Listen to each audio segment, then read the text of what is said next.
What's going on YouTube? Welcome back to the Thomas Gallery. And guess what? Here's something a lot of y'all may not know. Now y'all see my channel on YouTube. It's called the Thomas Gallery, and the word gallery usually implies a room full of art of some sort.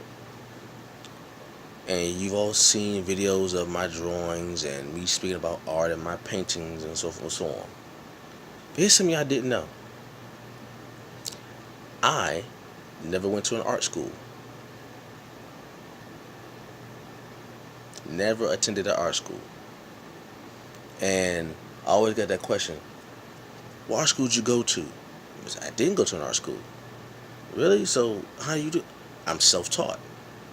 It's like, why you never go to art school? I never got accepted. So, oh man, it should have been got to art school. Oh, yeah. And the thing is, I did actually apply for art schools, and I was not accepted. Either I didn't meet the criteria, or it was just too expensive. Because art schools are not cheap. Let me tell you something right now. Art schools are not cheap. But if you were to go all the way back to my high school days, when I was applying for schools like Corcoran, or even when it came to me going to high school when applying for the Duke Ellington School of Arts in Washington D.C. I never I applied, but I never took it serious. Like I said, at that age, I honestly wasn't thinking about art as a business plan. I didn't take art as serious as I do now, and it could be to maturity, the typical teenage distractions, instead of staying focused on what you want to do and knowing that you can do something with this. Because I never had a reference. I never had a reference that I can look to and like right in front of me. Where I can say, okay, this is an artist that I know who is prosperous in this, which would make me take it serious. I never had that. All the artists that I knew were what they called back in the day struggling artists. That was a lovely term. That was a term that people used to love to throw around. The struggling artists, or they would say an artist doesn't become famous until they're dead. So I never really seen a prosperous artist. All the artists I seen that were prosperous were dead. They were all dead. They were in the books. I would read about them in my art class in school, like for junior high school. My art teachers, like, I would read about them or in history class. I hear about the Renaissance period and I hear about Leonardo and Michelangelo. These people are all dead. These people are all dead. I didn't have anybody that I could call up who was really doing it major in the art world at that time. At that time, I didn't have anybody, so I didn't really have a reference that I can see physically, that I could look to and say, okay, I know I got a cousin who's doing this, or a friend of mine who's doing this, and they're like doing it big. I didn't know anybody, so I didn't think to take it serious.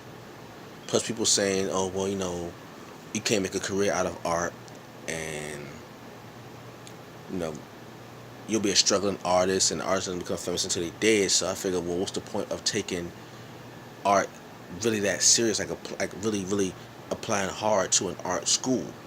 I applied to a couple of them, but I didn't really take it serious. So I never went to an art school.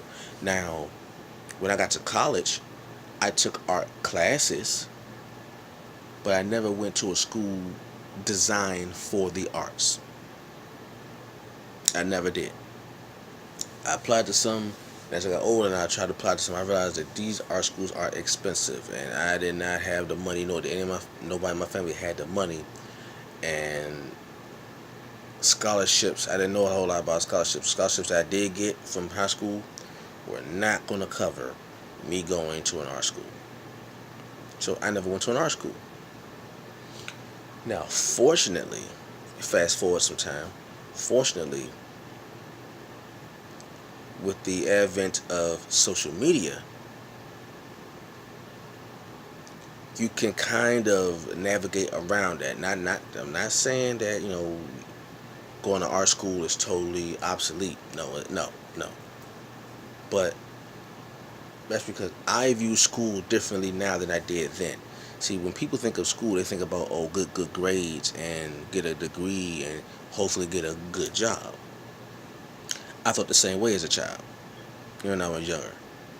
But as I got older, I realized the business aspect of going to school. School is a business. I see that now. I didn't see that then.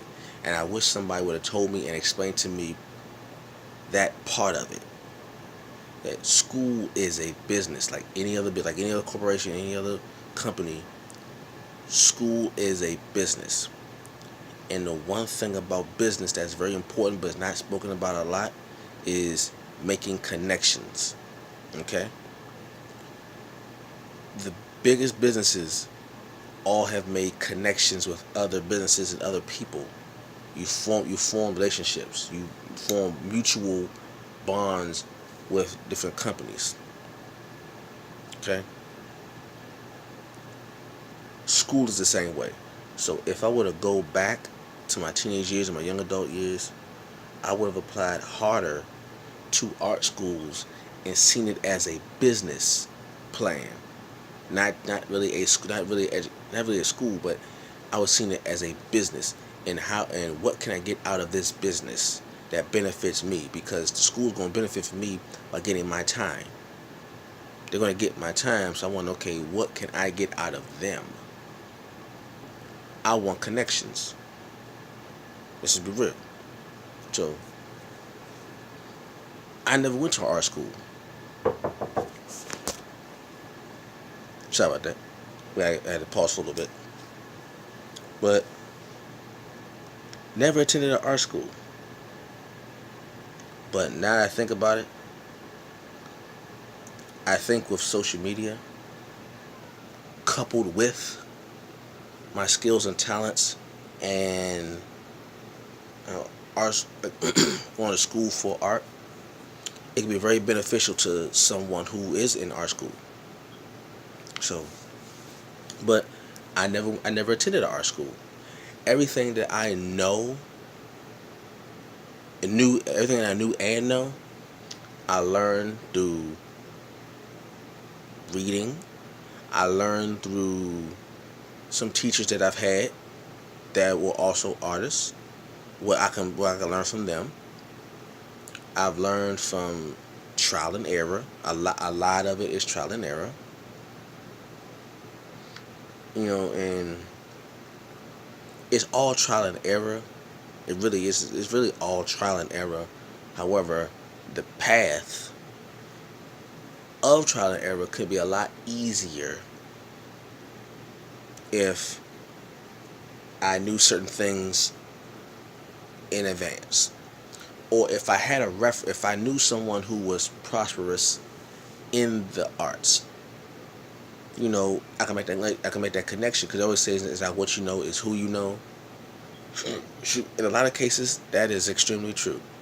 A lot of the times, there are people who are in positions who, educational wise, probably wouldn't be qualified for it, but maybe because of who they know, the path is made easier, which is fine. No problem with that. Hey, you know somebody who you want to look out for, give them a shot. All right. Either way, that person still gotta do what they gotta do. But if you know somebody, there's a spot open, or if you know somebody and you yourself have a certain influence and you want to plug somebody in, no problem with that. I got no issue with that. No issue with that at all. But if I knew someone who was in that position to quote unquote plug me in, well, I would take that. You know. Ask me about the business aspect of art school. I've never been to art school. Do I wish I would have gone? Yeah, but I would have really just wanted to go mainly for prestige, really, because the school, the school really doesn't qualify your skill.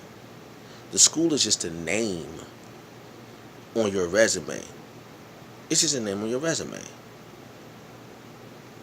But not every student that comes out of that school is going to be some master artist. No, it's just something on your resume to put to say I went to this school. It's like saying I went to Harvard or I went to Yale. Or when people think of Harvard, they think of Harvard Law. But not every lawyer that comes out of Harvard is a competent lawyer. But the fact that you could put Harvard Law on your resume, it does look good. It does open doors. See, that's the business aspect. The name adds a certain prestige to your resume that opens up doors that probably otherwise wouldn't have been open to you. I get that. I understand that. I ain't got no problem with that. I dig that. But overall, no, I never went to. If anybody want to know what school I went to, I never went to an art school.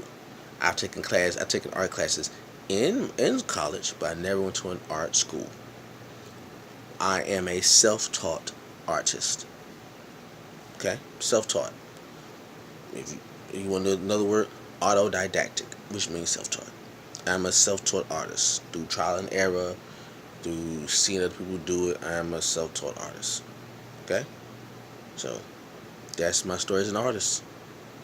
Tell me yours. Peace.